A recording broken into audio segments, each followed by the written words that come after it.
We caught a keeper. We caught a keeper. The Bassmaster Elite Series Pro Skylar Hamilton here. And this time of year, early summer, post-spawn conditions, still have a lot of bream spawning. You have a lot of fish still spawning, maybe the later end of the spawn.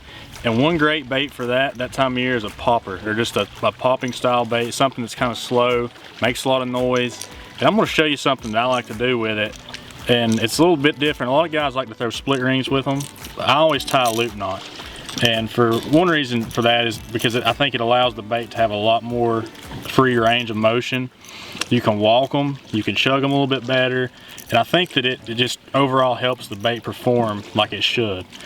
And popping bait's my favorite type of bait to throw for this time of year, just because it's a topwater bait, it's fun to throw them, and it's really effective. You know, it mimics a bream, it mimics a shad. We still have a lot of shad spawning this time of year, and the bass just can't stand, right when they pull off their beds, they can't stand that little bluegill imitation sitting over top of them.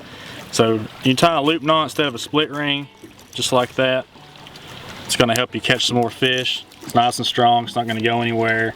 Lets that bait walk, lets it chug, and whatever you want it to do.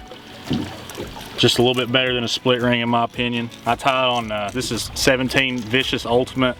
It's a co-palmer or a monofilament, whatever you want to throw, as long as it's a monofilament. I don't like to throw braid. Some guys will throw braid.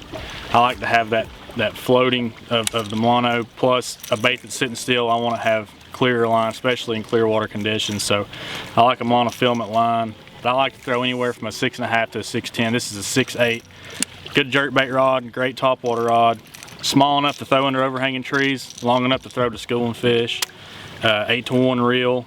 This is a Soleus XCS reel, high-speed reel, just to catch up to the fish. You know, if you got a lot of slack in your line while you're popping your bait, helps you get those fish in. But super simple setup once you get it going, and that loop knot will help you quite a bit too. But something that's really fun, it's real effective during the post-spawn and while there's some fish still spawning. So I really prefer a loop knot for any of my topwater, you know, walking baits or popping baits like I have here. First thing you're going to do is just tie an overhand knot into your line, just a small loop like that. You're going to take your main line here, go through the loop of your bait, and then you're going to take your line and go back through the big loop that you made, and you're going to pull everything down, not all the way tight, but you want that loop to be a little bit smaller, just about like that. Then I'm going to hold it with my fingers and do 5 or 6 around the main line. Usually 4, 5, or 6 will work just fine depending on how heavy the line is. And then I'm going to take it back through the loop that we were holding, the one that we made first. And this part's really key. So you want to hold your tag end and cinch your loop down first, because if you pull your main line, your loop's going to be too big. So we cinch that down, and you always want to wet it. I'm not going to slobber on it right now, but that's the perfect loop knot. It's called the non-slip loop knot, I'm pretty sure. It's just the one I've always tied. Works great for topwater baits. Super strong, never had any problems with it. Replaces a split ring. It's a knot that you probably should use with your topwater baits. I really like it.